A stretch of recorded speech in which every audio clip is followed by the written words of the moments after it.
Ciao a tutti ragazzi, ciao a tutti e di nuovo benvenuti ad Afro Media, notizie africane, storie, panafricanismo e così via ragazzi. Bene ragazzi, oggi non mi dilungo di troppo, c'ho questo video che vi faccio vedere, voglio farvi vedere. Si tratta di Gheddafi, come avete visto sulla copertina. È l'assemblea dell'ONU del 23 settembre del 2009, dove Gheddafi dice di tutto ragazzi. Quando dico dice di tutto, veramente ha detto di tutto. E da quel momento in poi Gheddafi è stato una minaccia. Settembre 2009 fino a marzo 2011, l'arco di poco di 2 anni, Gheddafi è stata una minaccia. E per il motivo grande era Gheddafi è una minaccia per l'Europa, detto da Sarkozy. Gheddafi era un problema perché in Libia non c'era una democrazia e stava lì per 40 anni. Ed è questo era un problema. 40 anni. Serio? Sul serio? Bene ragazzi, cioè, non ho tanto da dire perché voglio veramente far vedere questo video. Ovviamente il video dura un'ora e mezza, quindi non vi ho mai fatto vedere un video lungo così, però è importante perché Gheddafi veramente dice tutto. E non parla solo della liberazione dell'Africa, per il bene dell'Africa, ma il bene di tutto il mondo. E ce l'ha avuto sempre e ce l'aveva con l'ONU, dove dice comunque anche i paesi piccoli dove devono avere una decisione e così via. Ok? Quindi diceva è impossibile che 5 paesi, questi big five, devono avere la decisione su 192 paesi di questo mondo. Quindi ha cominciato prima a criticare l'ONU e poi ha continuato dicendo le cose come stanno, ma come stanno? Perché Gheddafi era così, non mica si nascondeva come tutti questi altri presidenti burattini del sistema, no, ha detto le cose come stanno ed ecco è stata una minaccia, perché da quel momento hanno cominciato a seguirlo dietro e farlo fuori. Quindi, come dice la copertina, Gheddafi doveva morire, punto. Quindi la scusa, questa, quell'altra, cosa è successo, ma doveva morire. Quindi questa è la prima parte, ragazzi, vedremo anche la seconda, la terza, poi comunque vi voglio far vedere questo video e poi dopo ne discuteremo, discuteremo di quelle cose che sta parlando in questo video. Quindi ragazzi, come vi dicevo, non mi dilungo, vi lascio questo video, vedete il video ragazzi, prendete il tempo che volete, mezz'ora, prendete il caffè, ma guardate il video tutto, poi ne discuteremo di questo video perché è veramente importante. Ci vediamo al prossimo video, vi lascio Muhammar Gheddafi, a voi.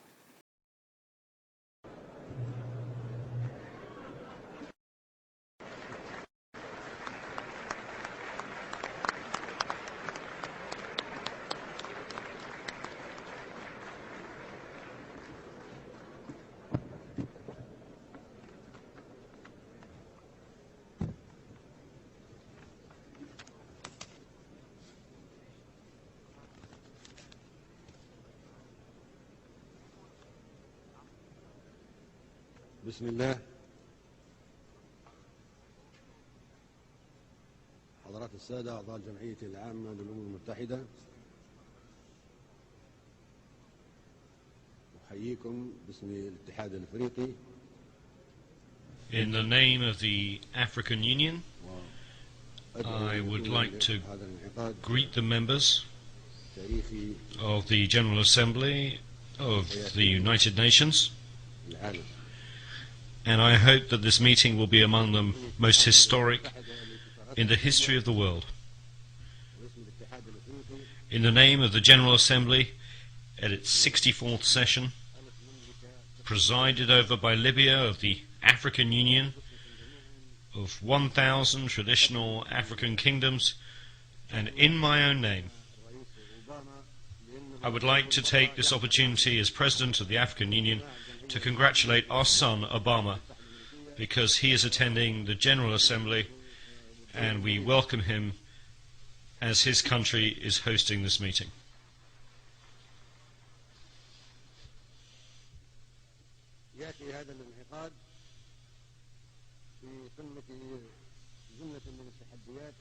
This session is taking place in the midst of so many challenges facing us, and the whole world should come together and unite its efforts to defeat the challenges that are our principal common enemy.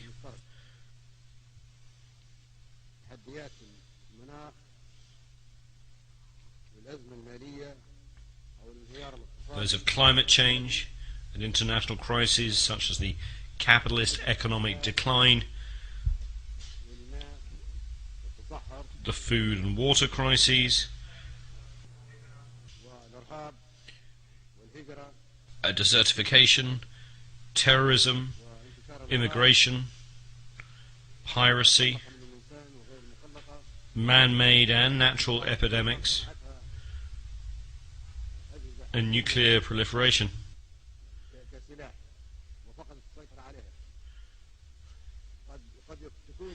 Perhaps influenza H1N1 was a virus created in a laboratory that got out of control, originally being meant as a military weapon.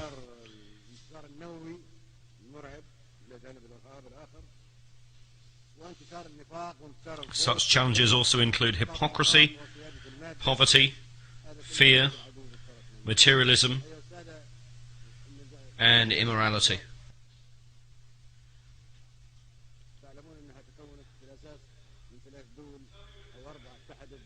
As is known, the United Nations was founded by 3 or 4 countries against Germany at the time. The United Nations was formed by the nations that joined together against Germany in the Second World War.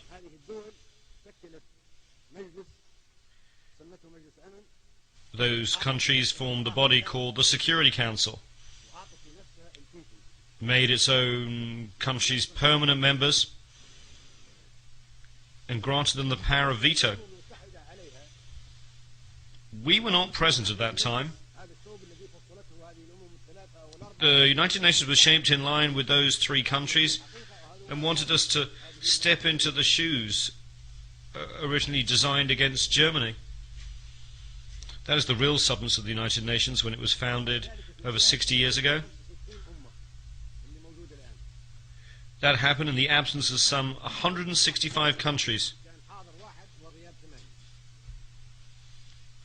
at a ratio of 1 to 8.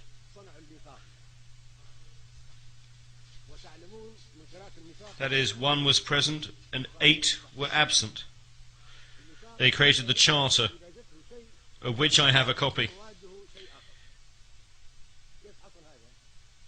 If one reads the Charter of the United Nations, one finds that the preamble of the Charter differs from its articles. How did it come into existence?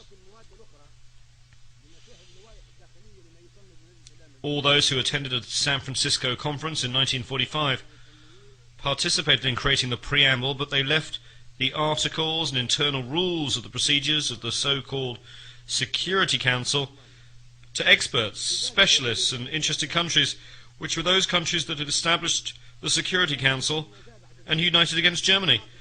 The preamble is very appealing and no one objects to it, but all the provisions that follow it completely contradict the preamble. We reject such provisions and we will never uphold them. They ended with the Second World War.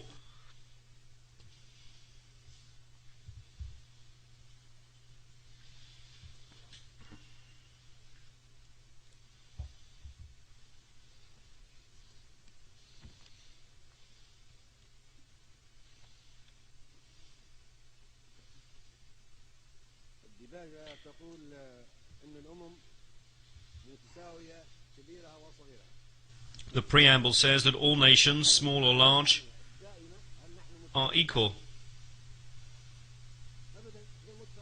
Are we equal when it comes to the permanent seats? No, we're not equal. The preamble states in writing that all nations are equal whether they are small or large. Do we have the right to veto? Are we equal? The preamble says that we have equal rights whether we are large or small. That is what is stated and what we agreed in the preamble. So the veto contradicts the Charter. The permanent seats contradict the Charter. We neither accept nor recognize the veto. الميثاق يقول التزمنا بالدبابة ألا تستخدم القوة المسلحة. The preamble of the Charter states that armed force shall not be used save in the common interest. That is the preamble that we agreed to and signed, and we joined the United Nations because we wanted the Charter to reflect that.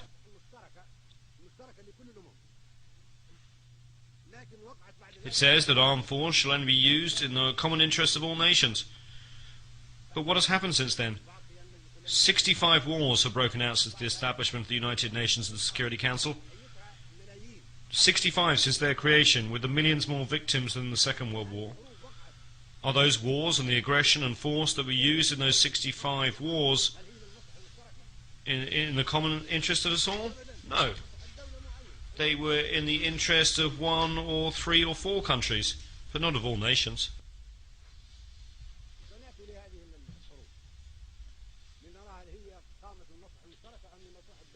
We will talk about whether those wars were in the interests of one country or of all nations. That flagrantly contradicts the Charter of the United Nations that we signed, and unless we act in accordance with the Charter of the United Nations to which we all agreed, we will reject it and not be afraid not to speak diplomatically to anyone.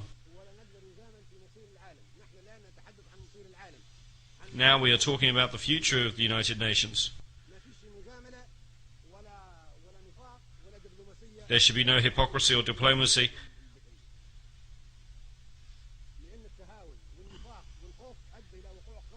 because it concerns the important and vital issue of the future of the world.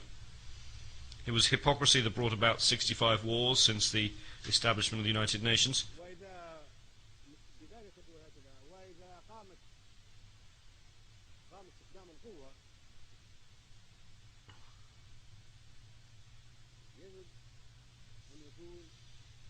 The preamble also states that if armed force is used, it must be a United Nations force.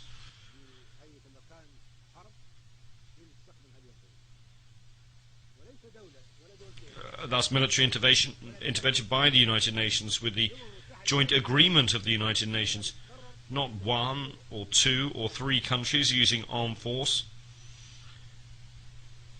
The entire United Nations will decide to go to war to maintain international peace and security.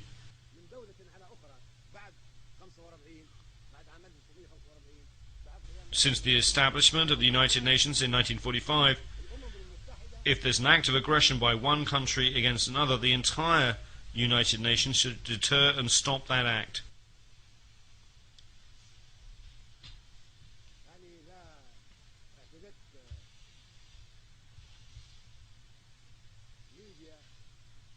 If a country, Libya for instance, were to exhibit aggression against France, then the entire organization would respond, because France is a sovereign state, member of the United Nations, and we all share the collective responsibility to protect the sovereignty of all nations. However, 65 aggressive wars have taken place without any United Nations action to prevent them.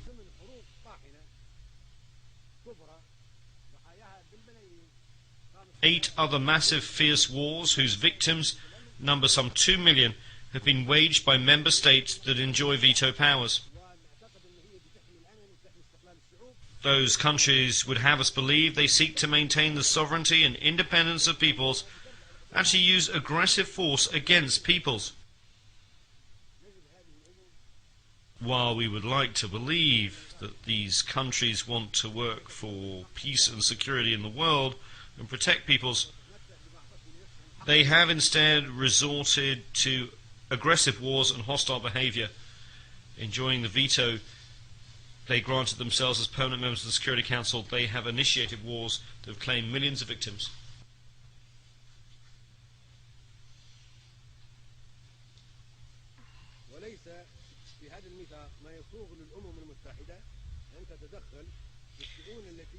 The principle of non-interference in the internal affairs of states is enshrined in the Charter of the United Nations.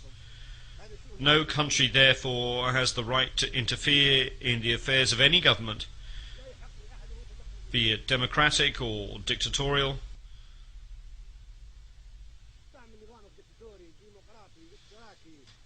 Democratic, dictatorial, socialist or capitalist, reactionary or progressive. This is the responsibility of each society. It is an internal matter for the people of the country concerned. The senators of Rome once appointed their leader Julius Caesar as dictator because it was good for Rome at that time. No one can say of Rome at that time that it gave Caesar the veto. The veto is not mentioned in the Charter.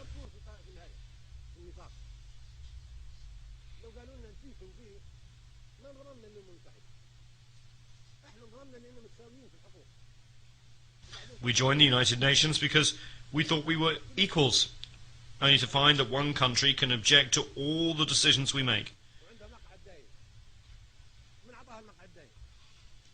Who gave the permanent members their status in the Security Council? 4 of them granted this status to themselves. The only country that we in this assembly elected to a permanent member status in the Security Council is China. This was done democratically. But the other seats were imposed upon us in an undemocratically through a dictatorial procedure carried out against our will, and we should not accept it.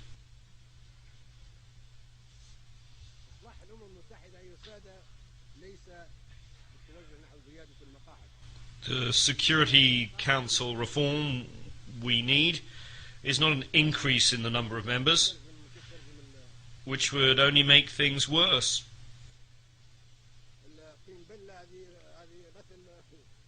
To use a common expression, if you add more water, you get more mud. It would add insult to injury.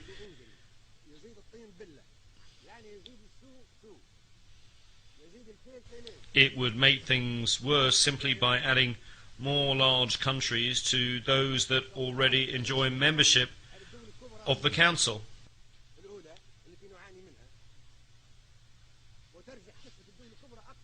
It would merely perpetuate the proliferation of superpowers. We therefore reject the addition of any more permanent seats. The solution is not to have more permanent seats, which would be very dangerous. Adding more superpowers would crush the peoples of small, vulnerable, and third world countries, which are coming together in what has been called the Group of 100. 100 small countries banding together in a forum that one member has called the Forum of Small States.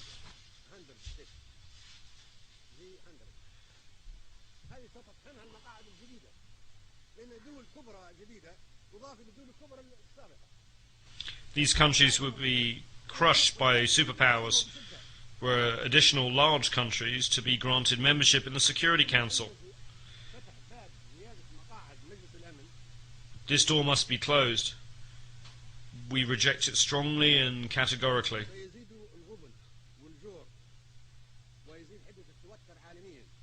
Adding more seats to the Security Council would increase poverty, injustice, and tension at the world level, as well as great competition between certain countries, such as Italy, Germany,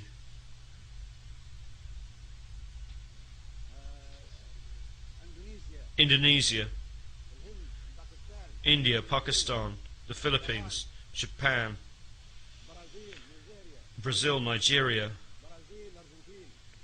Argentina, Algeria, Libya, Egypt, the Democratic Republic of the Congo, South Africa, Tanzania, Turkey, Iran, Ukraine and Greece. All these countries would seek a seat on the Security Council, making its membership almost as large as that of the General Assembly, and resulting in an impractical competition. What solution can there be? The solution is for the General Assembly to adopt a binding resolution under the leadership of Mr. Trekkie based on the majority will of the Assembly members and taking into account the consideration of no other body.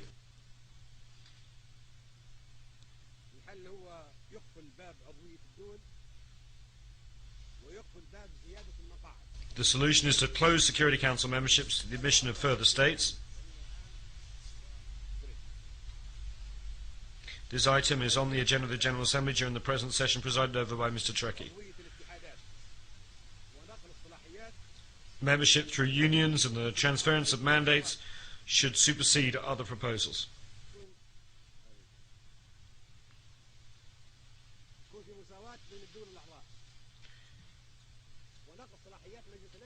We should focus on the achievement of democracy based on the equality of member states.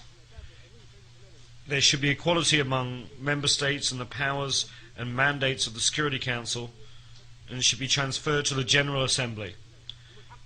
Membership should be for unions, not for states. Increasing the number of member states would give the right to all countries to a seat, in accordance with the spirit of the preamble of the Charter. No country could deny a seat to the Council to Italy, for instance, if a seat was given to Germany. For the sake of argument, Italy might say that Germany was an aggressive country and was defeated in the Second World War.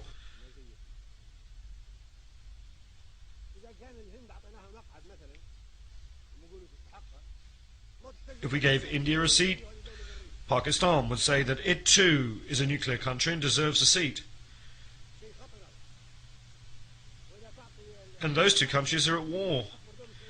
It would be a dangerous situation. If we gave a seat to Japan, then we should give one to Indonesia, the largest Muslim country, then Turkey, and then Iran and Ukraine would make the same claim. What could we say to Argentina or Brazil? Libya deserves a seat for its efforts in the service of world security by discarding its weapons of mass destruction. Then South Africa, Tanzania, Ukraine would demand the same. All these countries are important. The door to Security Council membership should be closed. This approach is a falsehood, a trick that has been exposed.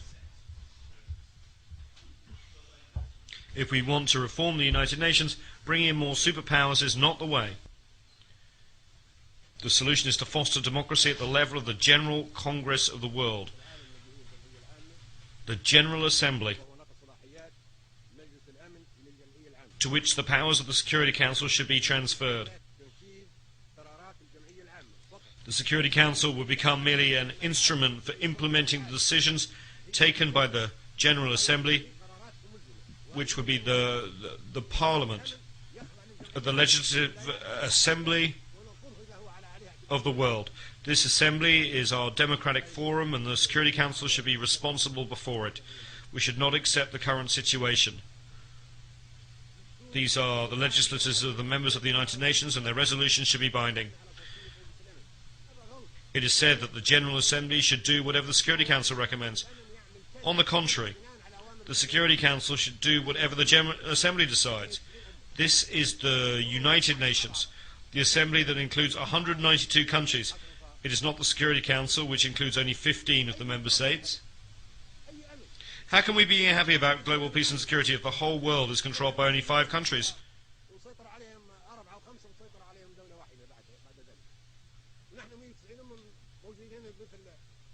We are 192 nations and countries, and we are like Speaker's Corner in London's Hyde Park.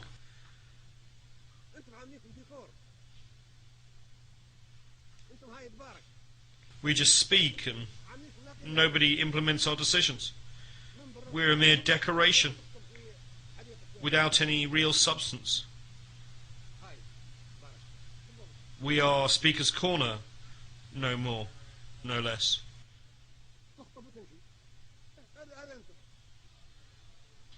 We just make speeches and then disappear. This is who you are right now.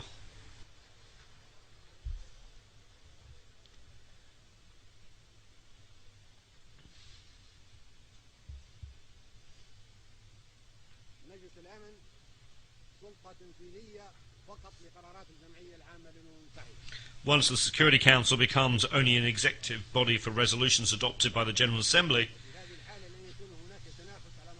there will be no competition for membership of the Council.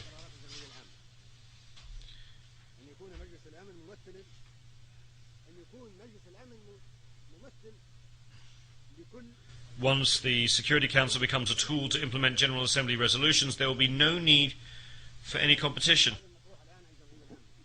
The Security Council should quite simply represent all nations in accordance with the proposals submitted to the General Assembly. There would be a permanent seats on the Security Council for all unions and groups of countries.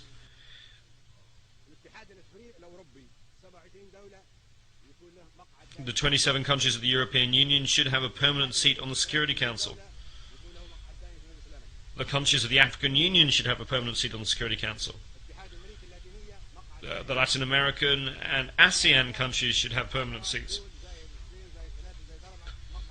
The Russian Federation and the United States of America are already permanent members of the Security Council.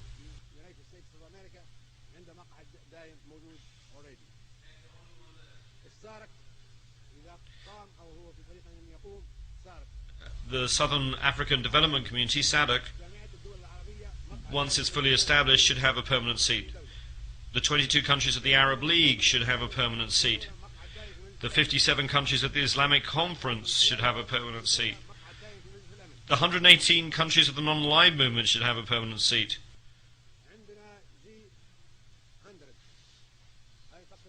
Then there is the G100. Perhaps the small countries should also have a permanent seat. Countries not included in the unions that I have mentioned could perhaps be assigned a permanent seat to be occupied by them in rotation every 6 or 12 months. I'm thinking of countries like Japan and Australia that are outside organizations as ASEAN, or like the Russian Federation that is not a member of European or Latin American or African unions. This would be a solution for them if the General Assembly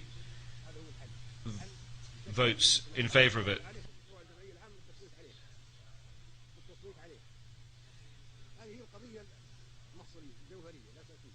The issue is a vitally important one. As has already been mentioned, the General Assembly is the Congress and Parliament of the world, the leader of the world. We are the nations, and anyone outside this General Assembly will not be recognized. The President of the Assembly, Mr. Ali Abdul Salam Treki, and Secretary General Ban Ki-moon will produce a legal draft and set up the necessary committees to submit this proposal to a vote. That from now on, the Security Council will be made up of unions of nations. In this way we will have justice and democracy, and we will no longer have a Security Council consisting of countries which have been chosen because they have nuclear weapons, large economies, or advanced technology. That is terrorism.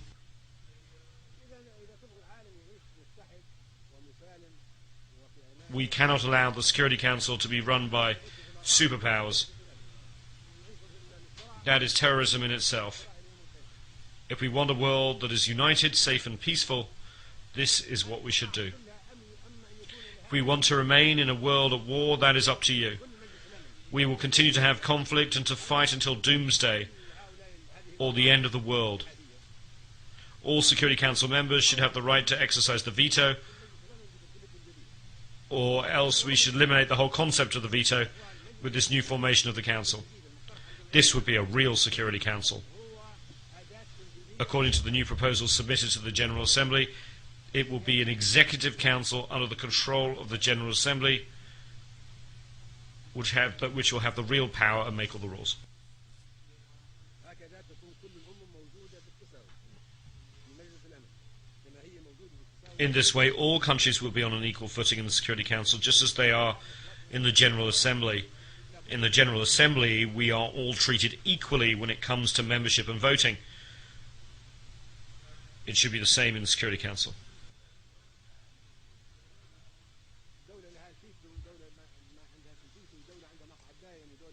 Currently, one country has a veto, another country does not have a veto.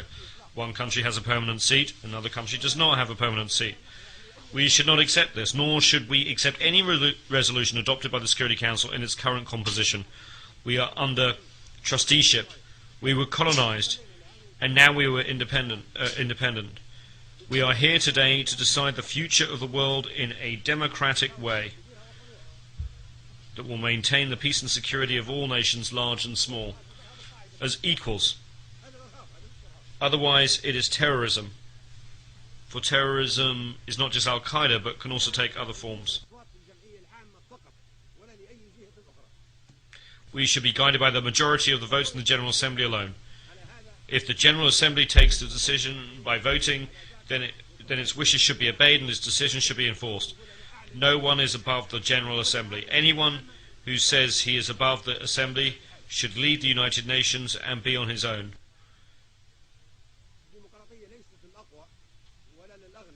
Democracy is not just for the rich or most powerful or those who practice terrorism.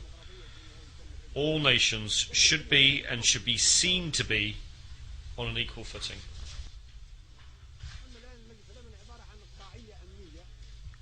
At present, the Security Council is security feudalism, political feudalism, for those with permanent seats, protected by them and used against us.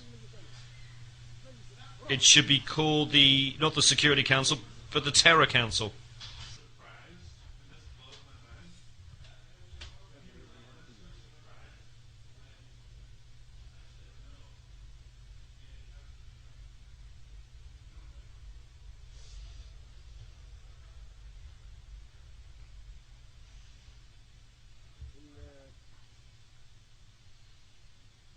شايفين يا اخواننا في حياتنا هنا في حياتنا السياسيه هذه يعني مجلس الامن بيستخدموه ضدنا. In our political life, if they need to use the Security Council against us, they turn to the Security Council. If they have no need to use it against us, they ignore the Security Council. If they have an interest to promote, an axe to grind, they respect and glorify the Charter of the United Nations, they turn to Chapter 7 of the Charter and use it against poor nations. If, however, they wish to violate the Charter, they would ignore it as if it did not exist at all.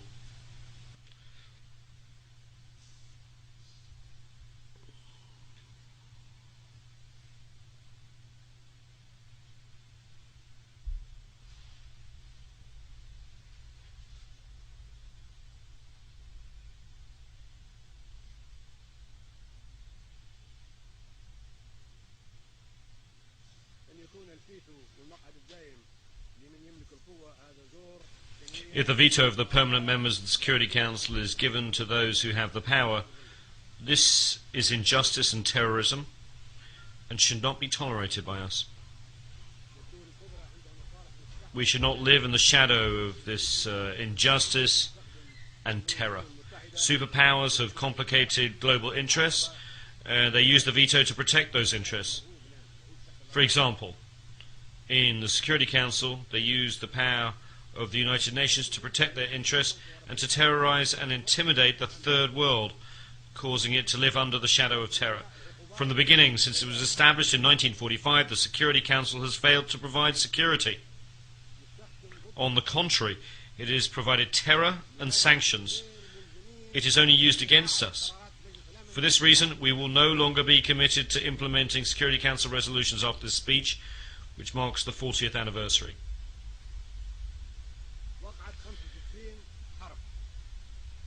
65 wars have broken out. either fighting among small countries or wars of aggression waged against us by superpowers. The Security Council, in clear violation of the Charter of the United Nations, failed to take action to stop these wars or acts of aggression against small nations and peoples. The General Assembly will vote on a number of historic proposals. Either we act as one, or we will fragment. If each nation were to have its own version of the General Assembly, the Security Council and the various instruments and each will have to have an equal footing. The powers that currently fill the permanent seats would be confined to use of their own sovereign bodies, whether they be 3 or 4 of them, and would have to exercise their rights against themselves. This is of no concern to us. If they want to keep their permanent seats, that's fine. Permanent seats will be of no concern to us. We shall never submit to their control or to their exercise of the veto that was given to them. We are not so foolish as to give up the right of veto to the superpowers to use so they can treat us as second-class citizens and outcast nations. It is not we who decided that those countries are the superpowers and respected nations with the power to act on behalf of 192 countries.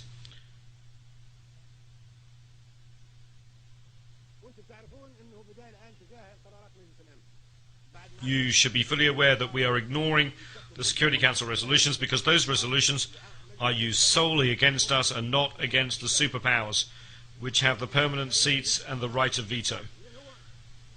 Those powers never use any resolutions against themselves. They are, however, used against us. Such use has turned the United Nations into a travesty of itself and has generated wars of violations of the sovereignty of independent states. It has led to war crimes and genocides. All of this is in violation of the Charter of the United Nations.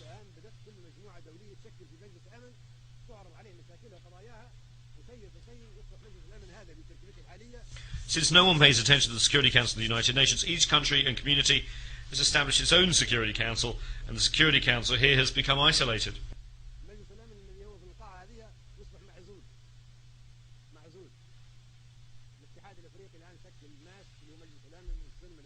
The African Union has established its own Peace and Security Council. The European Union has established a Security Council, and Asian countries have already established their own Security Council soon. Latin America will have its own Security Council, as will the 120 non-aligned nations.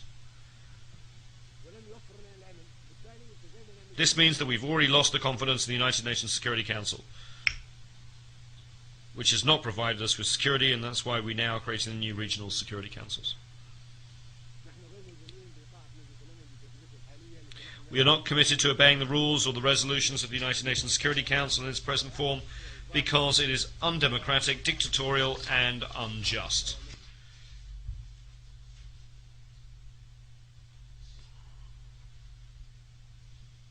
No one can force us to join the Security Council or to obey or comply with the resolutions or orders given by the Security Council in its present composition. Furthermore, there is no respect for the United Nations and no regard for the General Assembly, which is actually the true United Nations, but whose resolutions are non-binding. The decisions of the International Court of Justice, the international judicial body, take aim only at small countries and third world nations. Powerful countries escape the notice of the court, or, if judicial decisions are taken against these powerful countries, they are not enforced.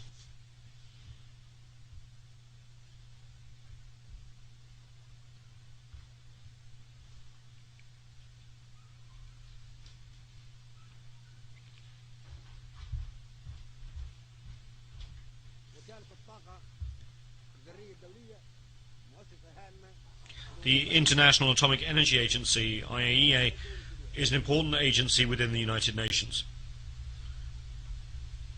Powerful countries, however, are not accountable to it or under its jurisdiction. مثل لو كانت دولية إذا كانت دولية تخضع لها كل دول العالم. We have discovered that the IAEA is only used against us. We are told that it's an international organization, but if that's the case, then all the countries of the world should be under its jurisdiction.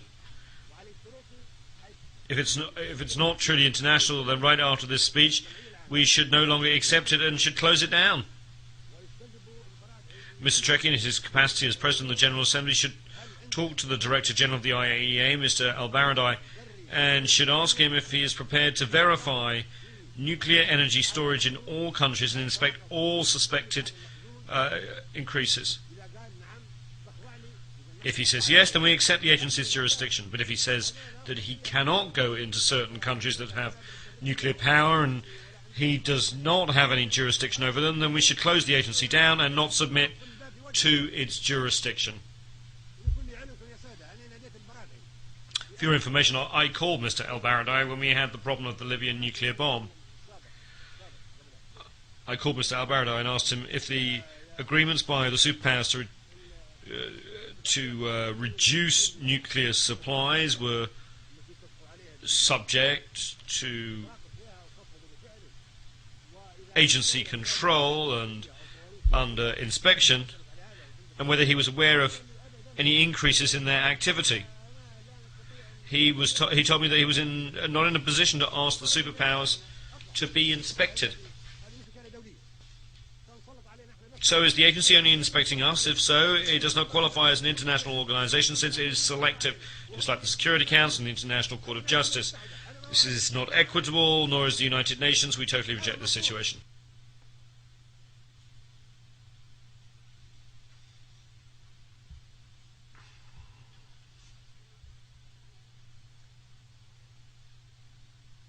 بالنسبة لإفريقيا يا دكتور علي فريقي صلحوا مجلس Regarding Africa, Mr. President, whether the United Nations is reformed or not, but even before a vote is taken on any proposals of a historic nature, Africa should be given a permanent seat on the Security Council now, having already waited too long. Leaving aside United Nations reform, we can certainly say that Africa was colonized, isolated and persecuted, and its rights usurped. Its people were enslaved and treated like animals, and its territory was colonized and placed under trusteeship. The countries of the African Union deserve a permanent seat. This is a debt from the past and has to be paid and has nothing to do with the United Nations reform. It's a priority matter and is high on the agenda of the General Assembly. No one can say that the African Union does not deserve a permanent seat. Who can argue with that proposal?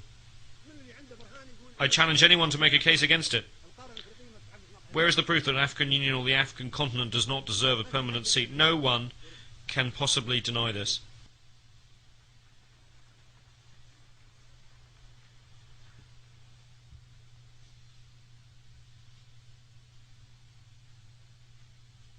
مشروع الجمعية العامة المقصود عليه هو تعويض الدول التي استعمرت ولماذا؟ حتى لا Another matter that should be voted on in the General Assembly is that of compensation for countries that were colonized so as to prevent the colonization of a continent, the usurpation of its rights and the pillaging of its wealth from happening again. ولماذا أمريكا اللاتينية Why are Africans going to Europe? Why are the Asians going to Europe? Why are Latin Americans going to Europe? لأن أوروبا استعمرت أفريقيا It is because Europe colonized those peoples and stole the material and human resources of Africa, Asia and Latin America, the oil, the minerals, the uranium, the gold, the diamonds, the fruit, the vegetables, the livestock and the people, and used them. Now new generations of Asians, Latin Americans and Africans are seeking to reclaim that stolen wealth as they have the right to do so. وعنده الحق وبالتالي احنا عجزنا عن ايقافه. At the Libyan border, I recently stopped 1000 افريقي ماشي الى اوروبا على حدود 1,000 African migrants headed for Europe. ماشي بثروه منهوبه. I asked them why were they going there. They told me it was to take back their stolen wealth, that they would not be leaving otherwise. Who can restore the wealth that was taken from us? If you decide to restore all this wealth, there will be no more immigration from the Philippines, Latin America, Mauritius, and India. Let us have the wealth that was stolen from us. Africa deserves $777 trillion in compensation from countries that colonized it.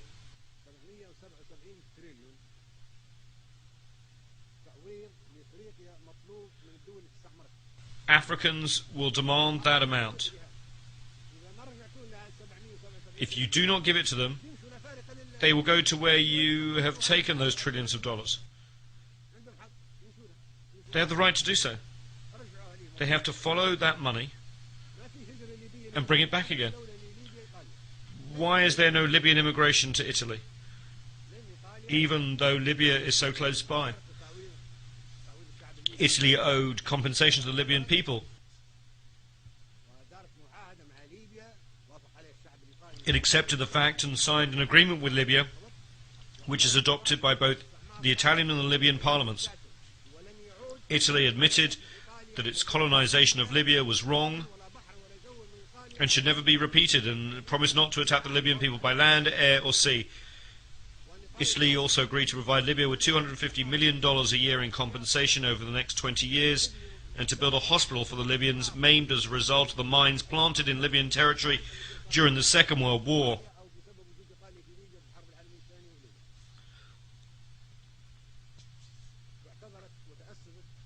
Italy apologized and promised that it would never again occupy the territory of another country.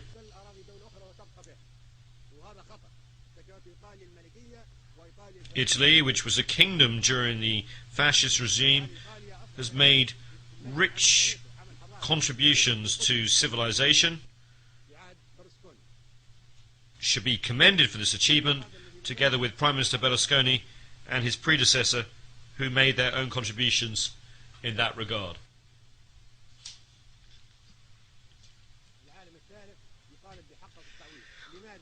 Why is this third world demanding compensation? So that there will be no more colonization, so that large and powerful countries will not colonize, knowing that they will have to pay compensation. Colonization should be punished. The countries that harmed other peoples during the colonial era should pay compensation for the damage and suffering inflicted under their colonial rule.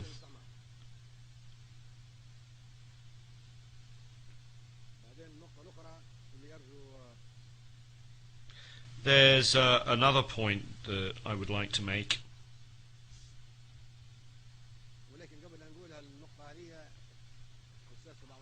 However, before doing so, and addressing a somewhat sensitive issue, I should like to make an aside.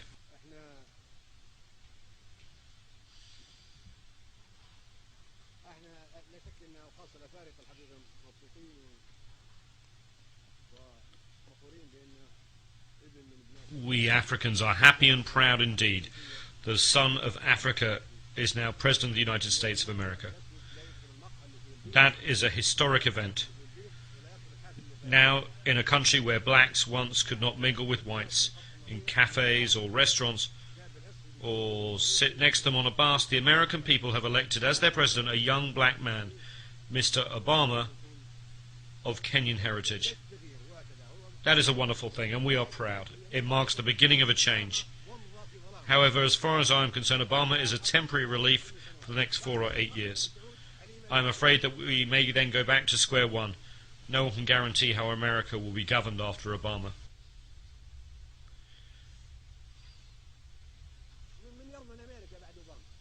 We would be content if Obama could remain President of the United States of America forever.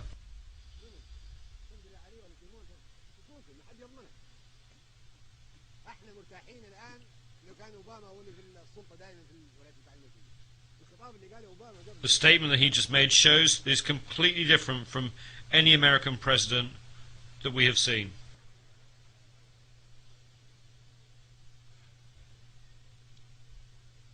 الخطاب الذي قاله أوباما ابن أوباما لا نختلف أبدا، ويختلف كلية عن أي رئيس أمريكي عصرناه. الأمريكان السابقين شو كانوا يقولوا؟ American presidents used to threaten us with all manner of weapons, سنرسل عليكم الرصاص المصبوب، saying that they would send us Desert Storm, أم القنابل، grapes of wrath, rolling thunder, and poisonous roses for Libyan children. ونرسل عليكم عناقيد الغضب وأمطار الصيف، ونرسل عليكم عاصفة الصحراء، ونرسل عليكم الرعد المتداول، ونبعثكم الورد السام لإبطال ليبيا عام 86. هذا المنطق كان لم يقف رئيس أمريكا على أن That was their approach. American presidents used to threaten us with operations such as Rolling Thunder, sent to Vietnam, Desert Storm, sent to Iraq. سنرسل عليكم الرعد زاحف كما أرسلته على فيتنام، وسنرسل عليكم عاصفة الصحراء كما أرسلتها للعراق، وسنرسل عليكم عملية الفارس كما أرسلتها على مصر عام 56. Musketeer sent to Egypt in 1956, even though America opposed it. وسنبعثكم الورد السام دورادو اللي هي أرسلها ريغن على أطفال And the poisonous roses visited upon Libyan children by Reagan. Can you imagine? One would have thought that presidents of a large country with a permanent seat on the Security Council and the right of veto would have protected us and sent us peace. And what did we get instead? Laser-guided bombs carried to us on F-111 aircraft. This was their approach. We will lead the world, whether you like it or not, and we will punish anyone who opposes us. What our son Obama said today is completely different. He made a serious appeal for nuclear disarmament, which we applaud. He also said that America alone could not solve the problems facing us, and that the entire world should come together to do so. He said that we must do more than we are doing now, which is making speeches. We agree with that and applaud it. He said that we had to come to the United Nations to talk against one another. It is true that when we come here, we should communicate with one another on an equal footing. And he said that democracy should not be imposed from outside. Until recently, American presidents have said that democracy should be imposed on Iraq and other countries. But he said that this was an internal affair. He spoke truly when he said that democracy cannot be imposed from outside.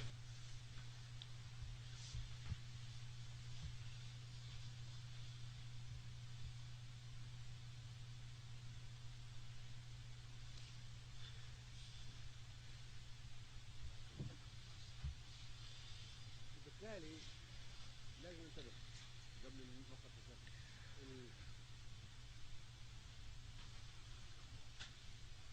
العالم متعدد الأخطار. So we have to be cautious. Before I make these sensitive remarks, I note that the whole world has so many polarities. Listen, should we have a world of so many polarities? Can we not have nations on an equal footing? Let's have an answer. Does anyone have an answer as to whether it's better to have a world of so many polarities? Why can we not have equal standing? Should we have patriarchs? Should we have popes? Should we have gods? Why should we have a world of so many polarities? We reject such a world and call for a world where big and small are equal.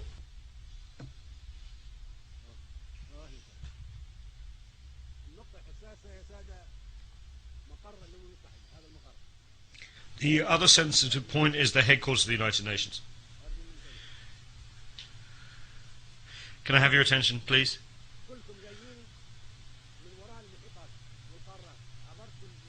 All of you came across the Atlantic Ocean, the Pacific Ocean, crossing the Asian continent or the African continent to reach this place. Why? Is this Jerusalem? Is this the Vatican?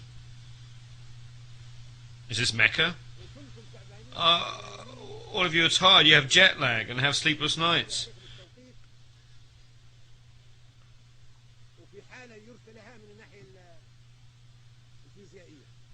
You're very tired, very low physically.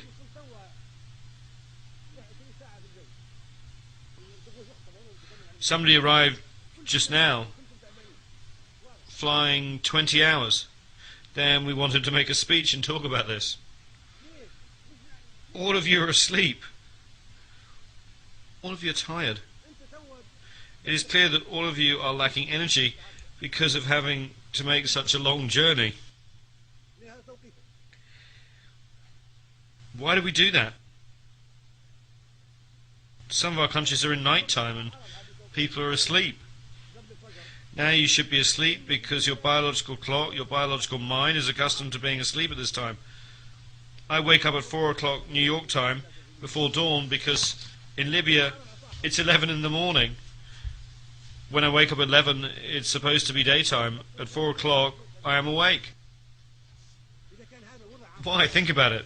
If this was decided in 1945, should we still retain it?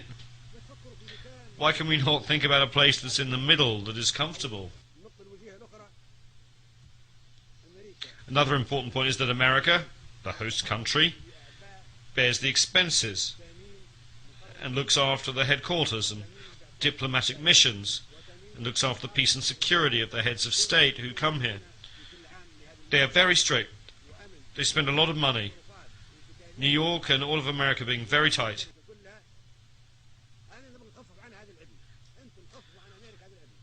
I want to relieve America of this hardship. We should thank America. We should say to America, thank you for all the trouble that you've taken on yourself. We say thank you, America. We want to help reassure America and New York and keep them calm. They should not have the responsibility of looking after security. Perhaps someday a terrorist could cause an explosion or a bomb on a president. This place is targeted by Al-Qaeda, this very building.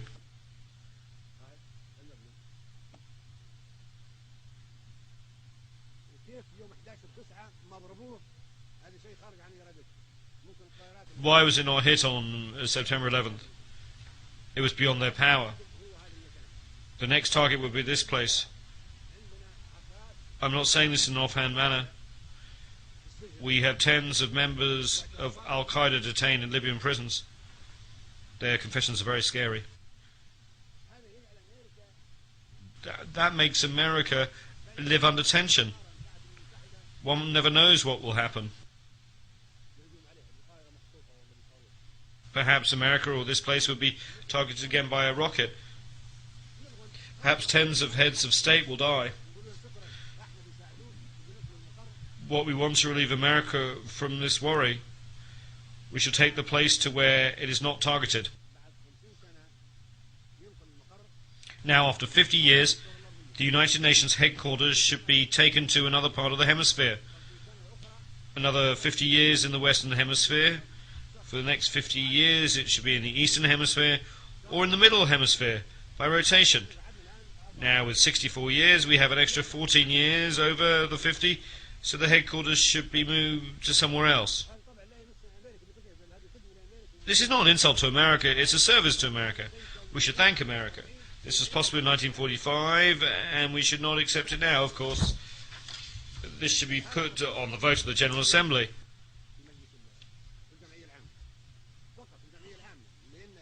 Only in the General Assembly, because in Section 23 of the Headquarters Agreement it says that the United Nations headquarters can be moved to another location only by a resolution of the General Assembly. If 51% of the Assembly approves relocation of headquarters, then it can be moved.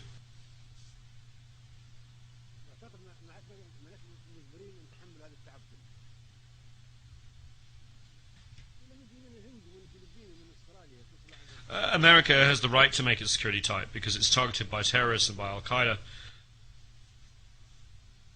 ويستغرب في تخيل رئيس احمد بن قمر 14 ساعه في الجو وقال لك تعال اخطب في الامم المتحده. كيف يخطب ولا التوقيت بتاعه تغير؟ بعد القيود اللي ضايقوا منها الناس اللي جايين. امريكا عندها الحق تعمل. America has the right to take all security measures. We're not blaming America for that. However, we do not tolerate these measures. We do not come to New York and be subjected to all these measures. نحن نتحمل هذه الاجراءات من اجل الفروض. ليش؟ عشان نقول نيويورك بلاش من نيويورك وبلاش من الاجراءات هذه. قال يا رئيس قالوا لي مساعد الطياره انتهت. ما يجيش لي امريكا. One president told me that he was told that his co-pilot could not come to America because there were restrictions. He asked, how could he cross the Atlantic without a co-pilot? Why? He doesn't know how to come here. Another president complained that his honor guard could not come because there was some misunderstanding regarding his name when it came to granting a visa. Another president said his own doctor could not get a visa and could not come to America.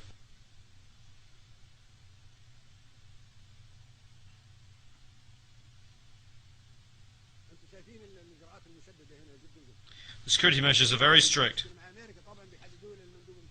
If a country has any problems with America, they will set up restrictions on the movement of member delegations as if one is in Guantanamo.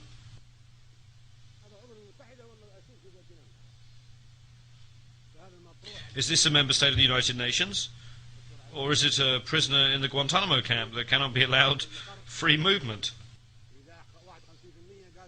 This is what is submitted to the General Assembly for a vote, moving the headquarters. If 51% agree, then we come to the second vote, to the middle of the globe or the eastern part. If we say we move the headquarters to the middle of the hemisphere, why don't we move it to Sirte or Vienna? One can come even without a visa. Once you come as president, Libya is a secure country. We are not going to restrict you to 100 or 500 meters. Libya has no hostile actions against anybody, and I think the same holds true of Vienna.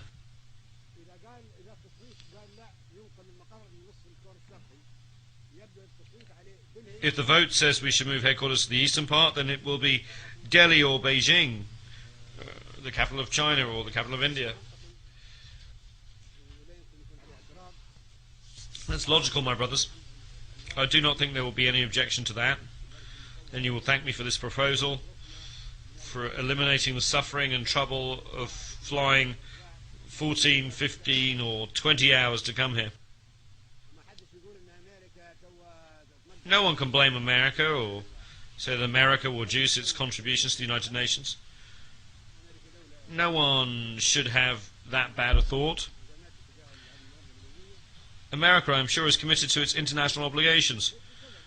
America will not be angry. It will thank you for alleviating its hardship, for taking on all the hardship and all the restrictions, even though this place is targeted by terrorists.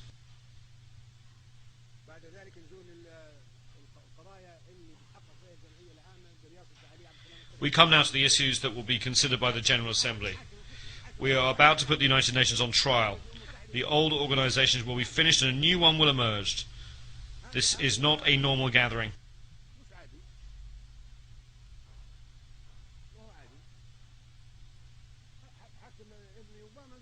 Even son Obama said that this is not a normal gathering. It is a historic meeting.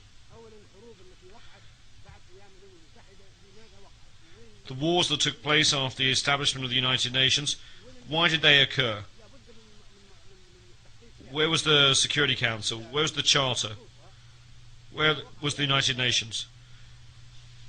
There should be investigations and judicial intervention. Why have there been massacres? We can start with the Korean War because it took place after the establishment of the United Nations. How did a war break out and cause millions of victims? Nuclear weapons could have been used in that war. Those who are responsible for causing the war should be tried and should pay compensation and damages.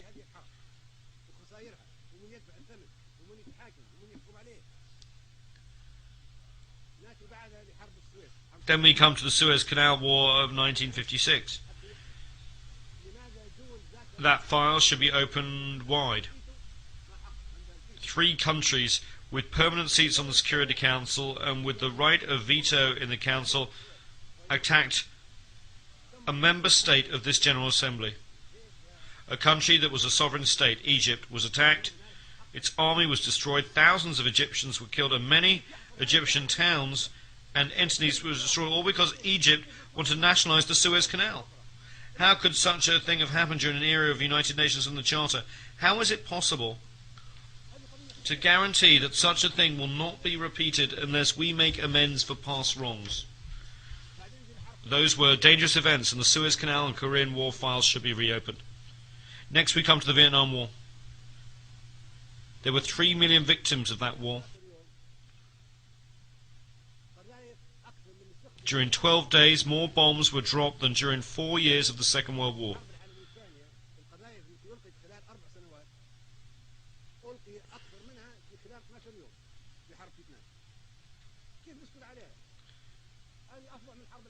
It was a fiercer war, and it took place after the establishment of the United Nations and after we had decided that there would be no more wars. The future of humankind is at stake. We cannot stay silent. How can we feel safe? How can we be complacent? This is the future of the world, and we who are in the General Assembly of the United Nations must make sure that wars are not repeated in the future. Then Panama was attacked, even though it was an independent member state of the General Assembly. 4,000 people were killed, and the president of that country was taken prisoner and put in prison.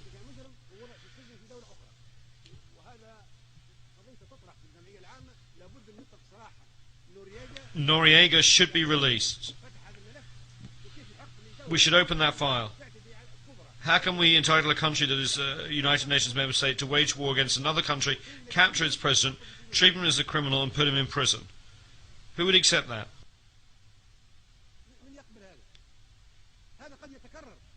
It could be repeated. We should not stay quiet.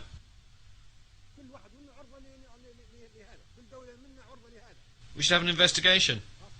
Any one of us member states could face the same situation, especially if such aggression is by a member state with a permanent seat on the Security Council and with responsibility to maintain peace and security worldwide. Then there is the war in Grenada. The country was invaded even though it was a member state. It was attacked by 5,000 warships, 7,000 troops and dozens of military aircraft. It is the smallest country in the world. This occurred after the establishment of the United Nations, of the Security Council and its veto, and the president of Grenada, Mr. Maurice Bishop, was assassinated. How could that have happened with impunity?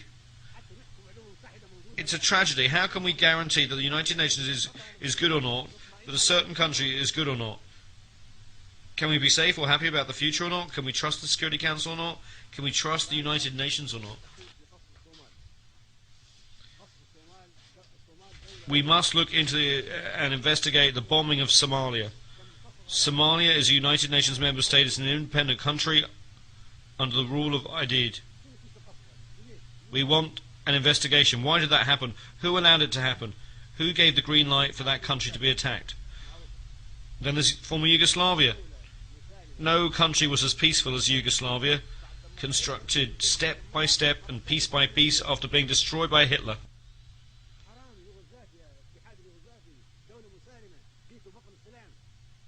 We destroyed it, as if we were doing the same job as Hitler. Tito built that peaceful country step by step, brick by brick, and then we arrived and broke it apart from imperialistic and personal interests. How can we be complacent about that? Why can we not be satisfied? If a peaceful country like Yugoslavia faced such a tragedy, the General Assembly should have an investigation and should decide who should be tried before the International Criminal Court. Then we have war in Iraq, the mother of all evils.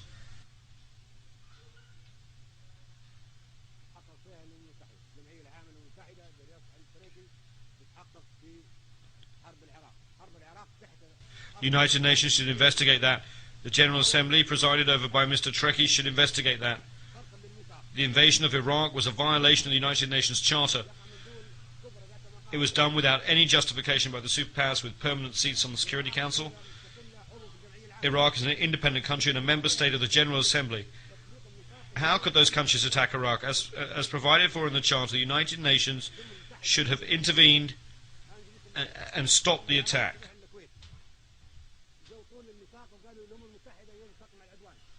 We spoke in the General Assembly and urged it to use the Charter to stop that attack. We were against the invasion of Kuwait, and the Arab countries fought Iraq alongside foreign countries in name of the United Nations Charter.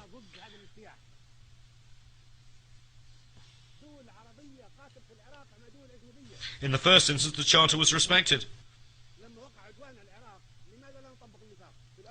The second time, when we wanted to use the Charter to stop the war in Iraq, no one used it, and that document was ignored. Why did that occur? Mr. Trekkie and the General Assembly should investigate to determine whether there was any reason at all to invade Iraq.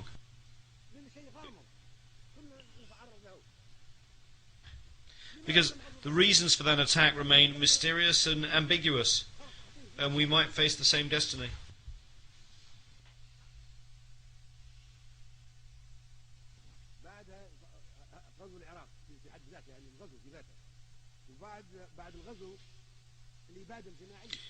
Why was Iraq invaded? The invasion itself was a serious violation of the United Nations Charter, and it was wrong.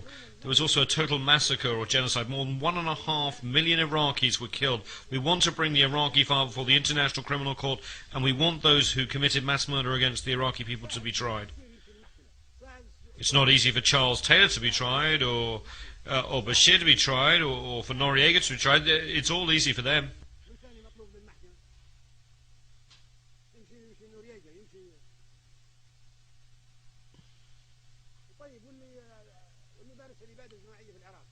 But what about those who have committed mass murder against the Iraqis? They cannot be tried. They cannot go before the ICC. If the court is unable to accommodate us, then we should not accept it. Either it is meant for all of us, large or small, or we should not accept it and should reject it. Anyone who commits a war crime can be tried. But we are not livestock or animals like those that are slaughtered for the Eid. We have the right to live, and we are ready to fight to defend ourselves.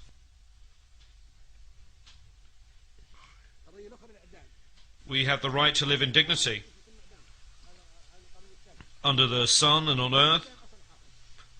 They have already tested us, and we have withstood the test. There are other things as well. What is it that Iraqi prisoners of war can be sentenced to death? When Iraq was invaded and the president of Iraq was taken, he was a prisoner of war. He should not have been tried.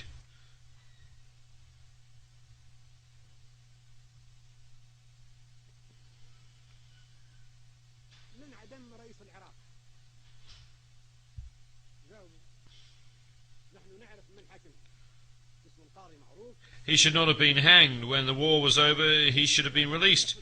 We want to know why a prisoner of war should have been tried. Who sentenced the president of Iraq to death? Is there an answer to that question? We know the identity of a judge who tried him, and those who tied the noose around the president's neck on the day of sacrifice and hanged him. Those people wore masks. How could this have happened in a civilized world? They were prisoners of war of civilized country under international law. How could government ministers and a head of state be sentenced to death and hanged? Were those who tried them lawyers or members of a judicial system? Do you know what people are saying? They are saying that the faces behind the masks were those of the President of the United States and the Prime Minister of the United Kingdom. And it was they who put the President of Iraq to death.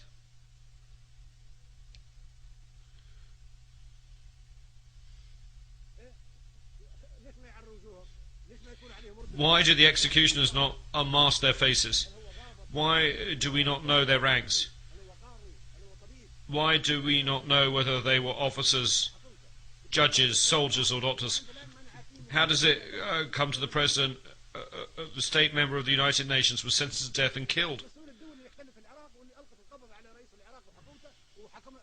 We do not know the identity of the executioners. The United Nations is duty-bound to answer these questions. Who carried out the death sentence? They must have legal status and official responsibilities.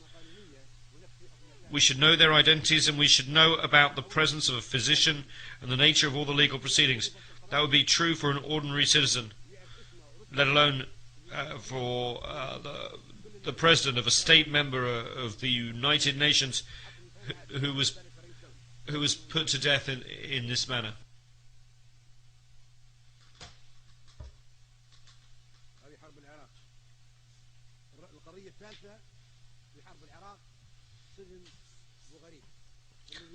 My third point on Iraq relates to Abu Ghraib. This was a disgrace to humankind.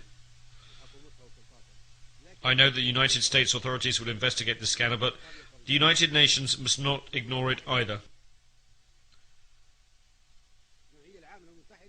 The General Assembly should investigate this matter.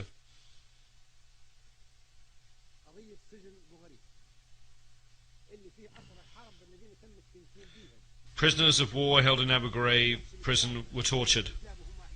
Dogs were set on them. Men were raped.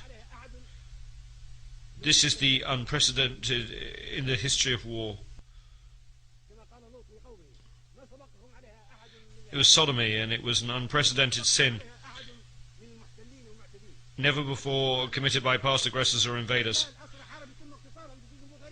Prisoners of war are soldiers, but these were raped in prison by a state, a permanent member of the Security Council. This goes against civilization and humankind.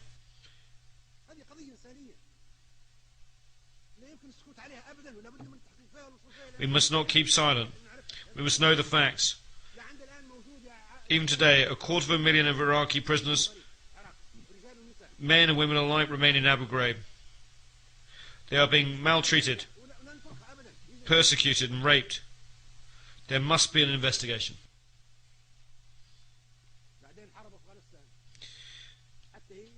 Turning to the war in Afghanistan, this too must be investigated. Why are we against the Taliban? Why are we against Afghanistan? Who are the Taliban? If the Taliban want a religious state, that's fine. Think of the Vatican. Does the Vatican pose a threat to us? No, it's a religious, very peaceful state. If the Taliban want to create an Islamic emirate, who says that this makes them an enemy? Is anyone claiming that bin Laden is of the Taliban or that he is Afghan? Is bin Laden of the Taliban? No. He is not of the Taliban, and he is not an Afghan. Were the terrorists who hit New York of the Taliban? Were they from Afghanistan? They were neither Taliban nor Afghani. Then, what was the reason for the wars in Iraq and Afghanistan? If I truly wanted to deceive my American and British friends, I would encourage them to send more troops, and I would encourage them to persist in this bloodbath. But they will never succeed in Iraq or Afghanistan. Look what happened to them in Iraq, which is a desert. It's even worse in mountainous Afghanistan.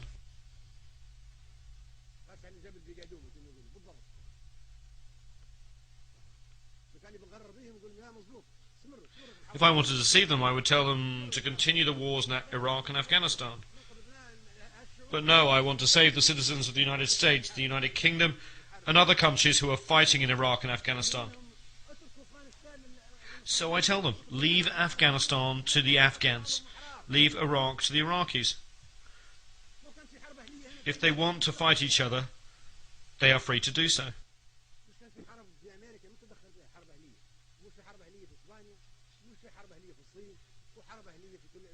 America had its civil war, and no one interfered in it.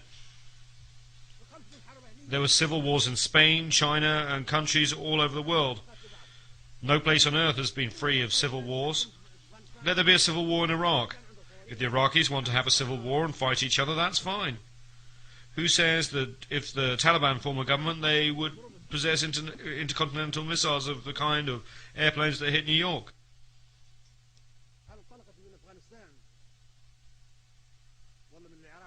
Did those aeroplanes take off from Afghanistan or Iraq?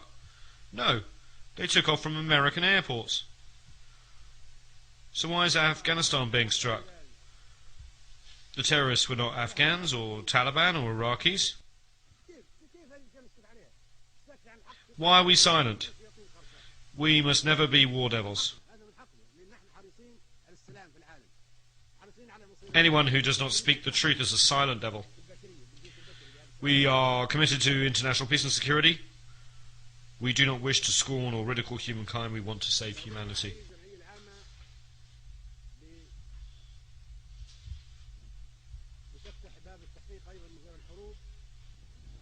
As President of the General Assembly, Mr. Ali Trekkie should open an investigation of the assassinations file, in addition to the war files. Who killed Patrice Lumumba and why? We merely want to record it in the annals of African history. We want to know how an African leader, a liberator, came to be assassinated. Who killed him? We want our sons to be able to read the history of how Patrice Lumumba, the hero of Congo's liberation struggle, was assassinated. We want to know the facts, even 50 years on. That is one file that should be reopened. And who killed Secretary General Doug Hammarskjöld? Who fired on his aeroplane in 1961 and why? And then there's the assassination of United States President Kennedy in 1963.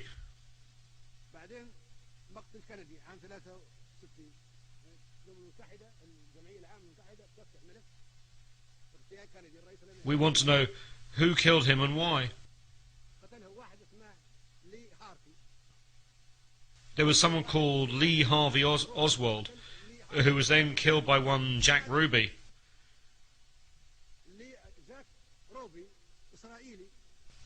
But why did he kill him? Jack Ruby, an Israeli, killed Lee Harvey Oswald, who killed Kennedy. Why did this Israeli kill Kennedy's killer? Then Jack Ruby, the killer of Kennedy, die in mysterious circumstances before he could be tried. We must open the files. The whole world knows that Kennedy wanted to investigate the Israeli Dimona nuclear reactor. This involves international peace and security and weapons of mass destruction. That is why we should open this file.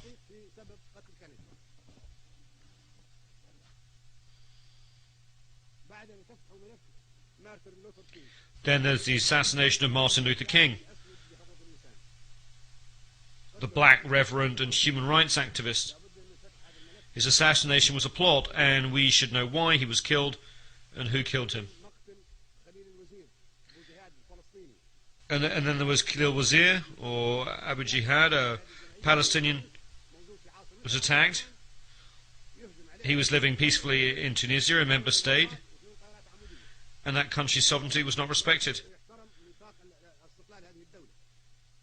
We cannot keep silent, even though submarines and ships were detected along the coast of Tunisia where he was killed.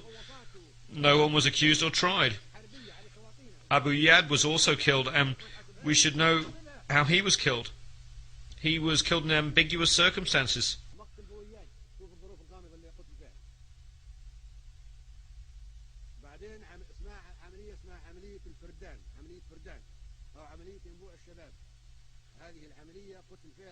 In Operation Spring of Youth, Kamal Nasser, a poet, Kamal Adwan and Abu Yusuf al-Najjar, 3 Palestinians, were killed in Lebanon, a country that is free, a sovereign state, member of the General Assembly.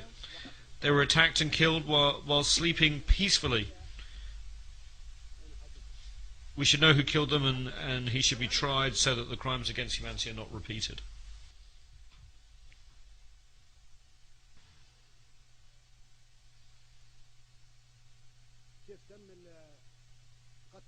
موريس بيشوف الاعتداء على جرناطة قلناها احنا الاعتداء على جرناطة. We've already talked about the size of the force used in the invasion of Grenada.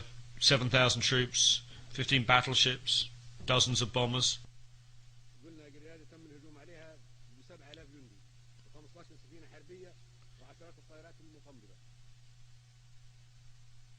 وقتل رئيسها بيشوف وهي عضو في هذه الجمعية. And President Bishop was killed even though Grenada was a member state. Those are crimes and we cannot keep silent. Otherwise we will look like sacrificial beasts. We are not animals. Year after year we are attacked. We defend ourselves, our sons, our children, and we are not afraid.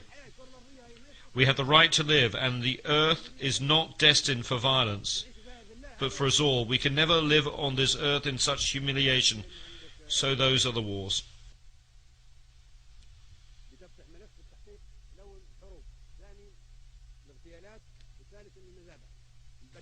The last files is that of the massacres.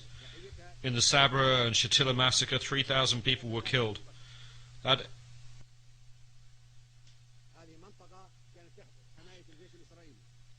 area was under the protection of the occupying Israeli army and was the site of huge and calamitous massacre in which 3,000 Palestinian men, women and children were killed. How can we keep quiet? Lebanon is a sovereign state. A member of the General Assembly was occupied. Sabra and Shatila were under Israeli control, and then the massacre took place. And then there was the 2008 massacre in Gaza. There were 1,000 women and 2,200 children among the victims killed in the massacre in Gaza in 2008.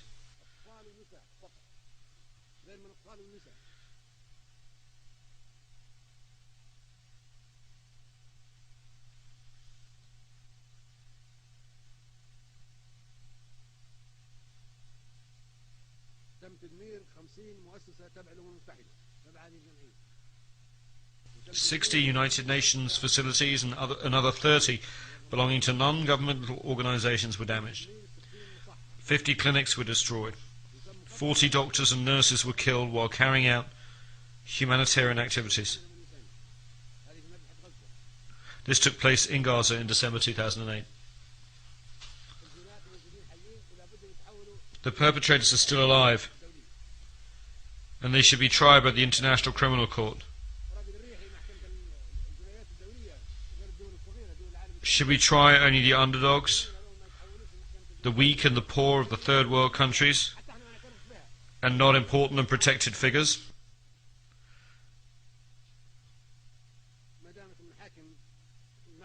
Under international law, they should all face trial for the consequences of the crimes that they have committed.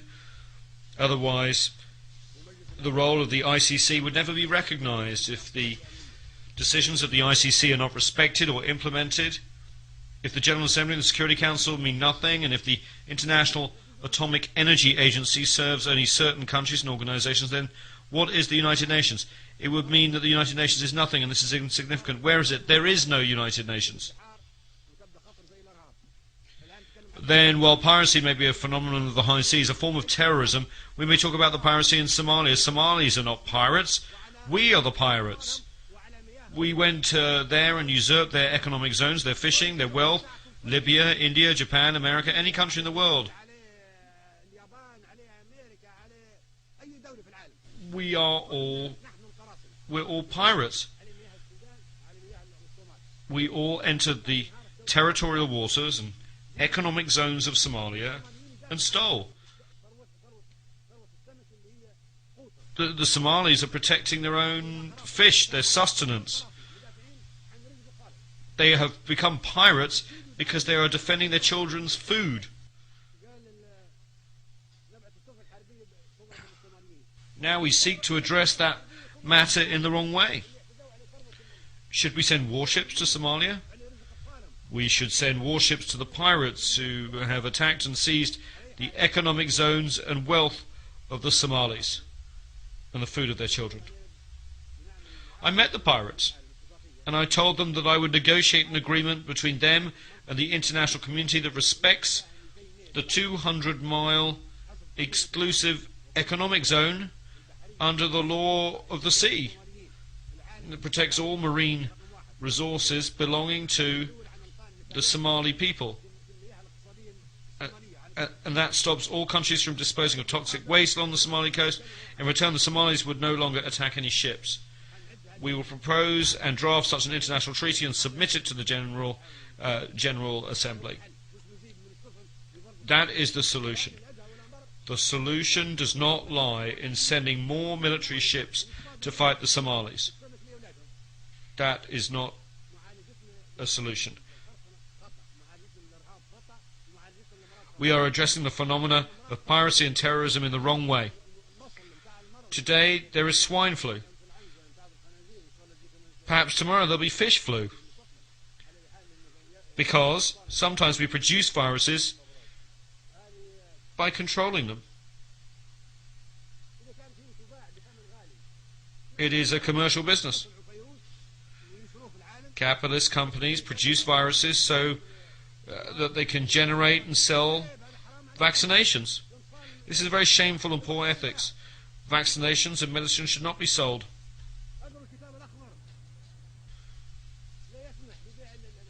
In the Green Book, I maintain that medicines should not be sold or subject to commercialization.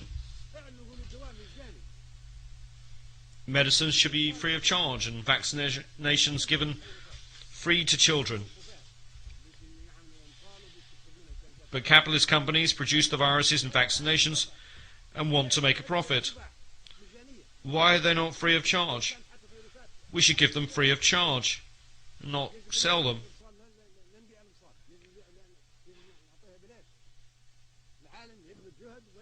The entire world should strive to protect our people, create and manufacture vaccinations, and then give them for free to children and women and not profit by them. All those items are on the agenda of the General Assembly, which has to exercise that duty.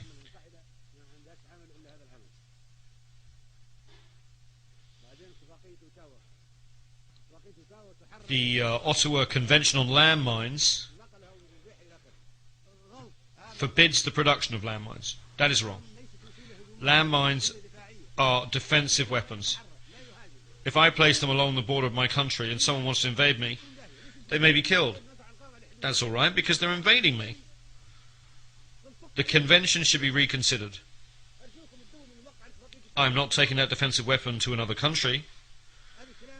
The enemy is coming to me, and on the Gheddafi website, I call for that treaty to be modified or annulled. This treaty should be modified or annulled. I want to use anti-personnel mines to defend my home against invasion. Eliminate weapons of mass destruction, not landmines, which are defensive weapons.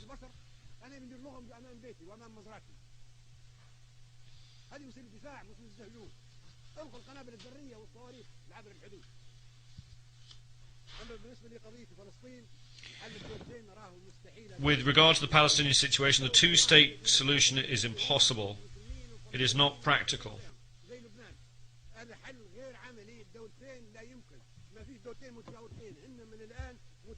Currently, these two states completely overlap.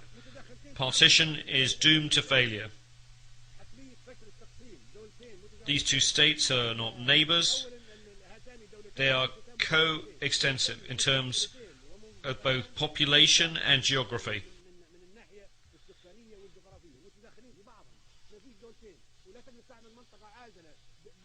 A buffer zone cannot be created between the two states because there are 500,000 Israeli settlers in the West Bank and 1 million Arab Palestinians in the territory known as Israel. The solution, therefore, is a democratic state without religious fanaticism or ethnicity. The generation of Sharon and Arafat is over. We need a new generation in which everyone can live in peace. Look at the Palestinian and Israeli youth. They both want peace and democracy. And they want to live under one state.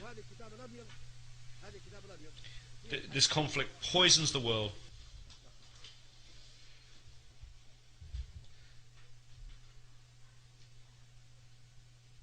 The White Book actually has the solution. I hold it here. The solution is retain. Arabs should have no hostility or animosity towards Israel. We are cousins of the same race.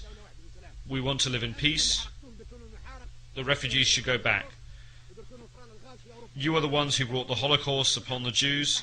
You, not we, are the ones who burned them. We gave them refuge. We gave them safe haven during the Roman era and the Arab reign in Andalusia and during the rule of Hitler. You are the ones who poisoned them. You are the ones who annihilated them. We provided them with protection. You expelled them.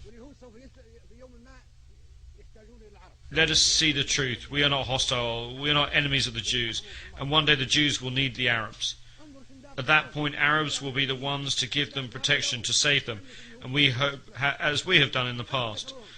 Look at what everybody else did to the Jews. Hitler is an example. You are the ones who hate the Jews, not us. In brief, Kashmir should be an independent state, neither Indian nor Pakistani. We must end that conflict. Kashmir should be a buffer state between India and Pakistan. With regard to Darfur, I truly hope that the assistance provided by the international organisations can be used for development projects, for agriculture, for industry and for irrigation.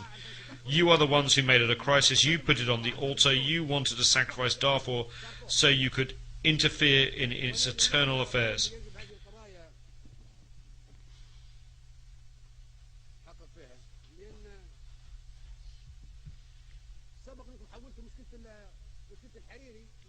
You've turned the Hariri problem into a United Nations problem. You are selling Hariri's corpse. You just want to settle scores with Syria. Lebanon is an independent state. It has law courts, a judiciary and police. At this stage, it is no longer the perpetrators that are being sought. The real wish is to settle scores with Syria, not ensure justice for Hariri. The cases of Khalil al-Wazir, Lumumba, Kennedy and Hammarskjöld should also have been turned over to the United Nations if the Hariri case merits such attention.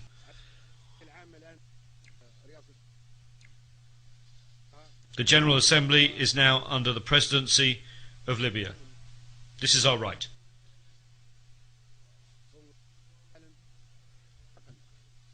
Libya hopes that you will assist in making the transition from a world fraught with crises and tension in a world which humanity, peace and tolerance prevail.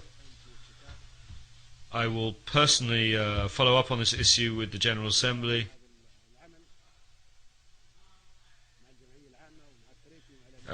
General Assembly and President Trekkie and the Secretary General.